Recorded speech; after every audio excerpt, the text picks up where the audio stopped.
যদি বলে তোমাকে 2 মাসে প্রসেস করতে হবে, আপনাদের তো কেউ চাকরি টার্মিনেট করেনি এখনো পর্যন্ত, করেছে কি? কোনো নোটিশ পেয়েছেন? আপনার বিরুদ্ধে দুর্নীতি না যদি প্রমাণ করতে পারে কি আপনাকে কেউ যেতে বারণ করেছে? পান না, আপনি আপনার কাজ করুন না। আপনার কাজ কে বারণ করেছে? আপনারা বাচ্চাদের শিক্ষা দেবেন না, আপনারা বাচ্চাদের পড়াবেন না, আপনারা স্কুলগুলোতে ক্লাস করবেন না। হ্যাঁ, এখন যদি সুপ্রিম ভলেন্টারিলি সার্ভিস কিন্তু সবাই দিতে পারে, কিন্তু আটকাবার কোনো জায়গা নেই কারো। সেখানে কি করে আপনাদের চলবে? ধরুন ধরে নিলাম ওরা করলো না, বললো না হবে না, তখন আমি কি করব? তখন আমি এডুকেশন ডিপার্টমেন্টকে রিকোয়েস্ট করতে পারি যে 2 মাস বলেছে তো 3 মাসের মধ্যে প্রসেস কমপ্লিট করতে হবে। যারা চাকরি করছেন সুপ্রিম কোর্ট, তাহলেও মনে রাখবেন অল্টারনেটিভ যা করার আমরা করব, এবং সেক্ষেত্রে আপনারা যাতে আবার চাকরি ফিরে পান তার ব্যবস্থা প্রসেসের মধ্যে দিয়েই 2 মাসের মধ্যেই কমপ্লিট হবে, এবং আপনাদের চাকরি ব্রেক হবে না।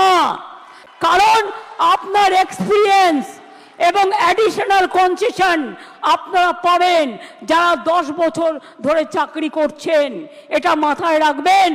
আমি চাই মানবিকতার খাতিরে সুপ্রিম কোর্ট কেসটা নিয়ে ক্ল্যারিফাই করে বলুন কারা যোগ্য কারা যোগ্য নয়, লিস্টটা তুলে দিন। 2 হচ্ছে, আমরা এটাও জানতে চাইব শিক্ষা ব্যবস্থাকে ভেঙে দেওয়ার অধিকার তো কারো নেই। 2টো ভাগ এই পর্যায়ের, একটা যোগ্য আর একটা অযোগ্য। যোগ্যদের চাকরি যাতে যোগ্যরা ফিরে পায় মর্যাদার সাথে, সম্মানের সাথে, আমরা প্রথমে ক্ল্যারিটি চাইব। যদি ক্ল্যারিটি সুপ্রিম কোর্ট ক্লিয়ার করে দেয় আমরা সকলে গ্রেটফুল থাকব, আর যদি না করে তখন আমাদের রাস্তা থেকেই আমরা রাস্তা বের করে নিয়ে আপনাদের পাশে দাঁড়াবো, যাতে আপনাদের কোনো অসুবিধে না হয়। 2 মাস সাফার করলে 20 বছর সাফার করতে হবে না, মাসও পুষিয়ে দেবো। এটা মনে রাখবেন, আমার জীবনে কথা মানে কথা। আমি যদি কাউকে কথা দিই আমি লাস্ট পর্যন্ত সেই কাজটা করে দেখাই।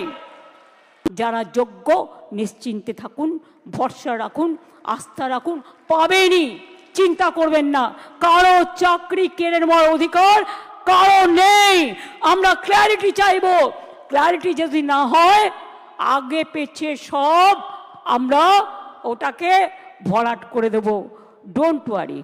আপনারা পড়াশোনা করুন, আপনারা বাচ্চাদের মানুষ করুন, আপনারা সার্ভিসে যান, ভলেন্টারিলি সার্ভিস করুন। কেন আপনারা ভলেন্টারিলি করবেন?